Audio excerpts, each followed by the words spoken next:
Sherlock Holmes is the poster child of intelligence and brain power. Today you will learn how he memorizes monstrous amounts of information and how you can do the same using the Mind Palace technique. There are three major pillars of memory: association, location, and imagination, or Ali for short. Ali, the greatest boxer of all time, using the greatest memory principles of all time. What I did there was linking or associating two things to help you remember this information. I used the principle of association. Imagination would be to actually imagine Ali teaching a kid how to memorize the types of punches, maybe wearing a super short school uniform inside a ring, getting frustrated at the kid for not remembering anything. We only need one thing left: the location. The Memory Palace technique, or the method of loci, is basically the act of transforming information into images and placing them in a location, a place you are quite familiar with. This place could be your house, a friend's house, a library, a church, an organization, a road, a station, or whatever you want. You simply pick a place and divide it into multiple stations. Let's say you want to remember a list of 10 grocery items. You divide your house into 10 stations. Number 1, entrance. 2, living room, kitchen, kids' room, toilet, and so on. Now imagine yourself standing next to the entrance of your house. You try to get inside, but there is a giant mayonnaise bottle that is pushing you away. You punch it in the face and manage to sneak in, then close the door. On your right, there is Justin Bieber trying to hang himself from the ceiling in the living room, but he fails. You hear him say, "Not again," as he checks the rope and sees that it was made in China. You get out and move to the next room, where you find stacks of bread, and repeat the process, placing one item in its own station until you finish all 10.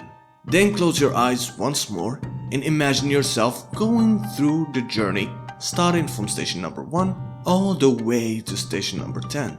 You will be surprised how much you remember using this method.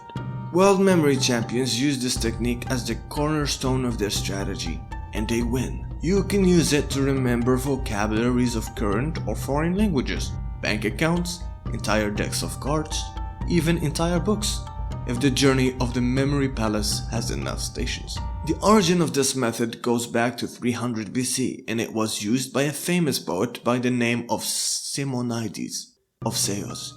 Maybe I've tortured his name, and I apologize for that. He was invited to a party in the castle of a king to entertain him with his poems. Shortly he decided to leave a little bit to get a breather, only to have the entire place collapse, killing everyone in it. Using this method, he managed to help the guards locate and identify where each person was standing before he left.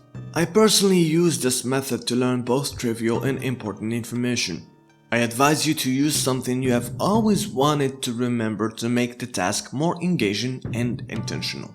I'm currently using this to remember some Spanish vocabulary. I created 26 memory palaces, one for each letter of the alphabet. I organized alphabetically the most common 625 words for a beginner to learn and started turning them into images.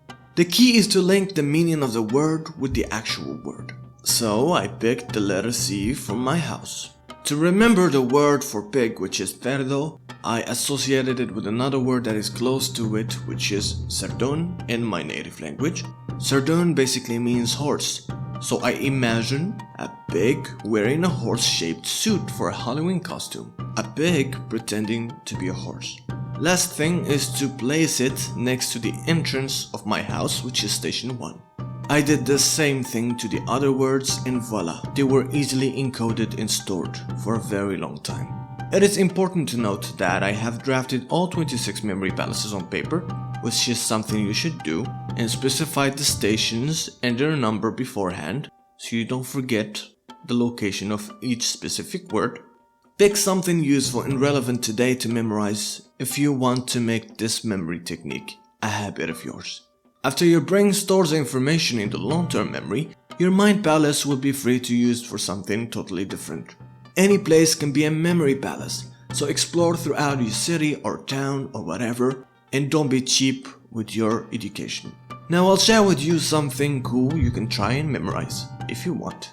Pick a pen and paper and listen well. The military teaches its soldiers the NATO alphabet to improve their communications in case there was some type of radio interference, or it's a life or death situation where delivering specific orders is very important. So instead of saying target A, they can use the specific code Alpha, and their chances of being understood despite the noise becomes way higher. It also can be used if you are a tourist trying to order something on the phone, but there are phonetic differences between you and the other, between your language and theirs. So to remember this, you need a memory palace with 26 stations. It could be a long path that you take when you go to work or school, or just a regular house. You can pause this video, pick your memory palace, and write down all the 26 memory stations. And try to memorize this right now, or later, whatever you feel like. I'll help you encode the first two. In the first station, you imagine an alpha male gorilla climbing that specific station, or a tree, or a building nearby. I chose King Kong to make the association more powerful. For Bravo, it could be a crowd clapping you as you pass through station number 2. Everyone saying bravo, bravo, like you've done something marvelous. You do the same with the other ones. It's quite useful to stick with your first association in hunch, as long as it works. If you want to maximize the powers of your memory palace, simply take that mental journey on the same day you created it, then on the next day, then 3 days after, then a week after, and so on. It takes less than 2 minutes for most palaces. The more you do it, the better you get at it. That's how Sherlock Holmes remembers everything. Get out. What? Get out. I need to go to my mind palace.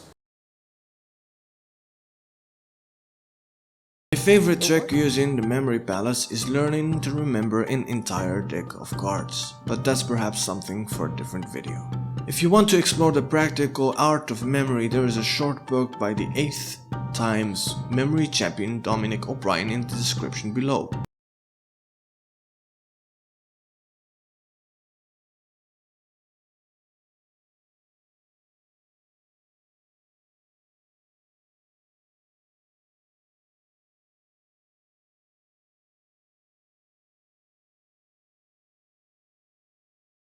And the video right here will show you how to think like Littlefinger. Stay sharp.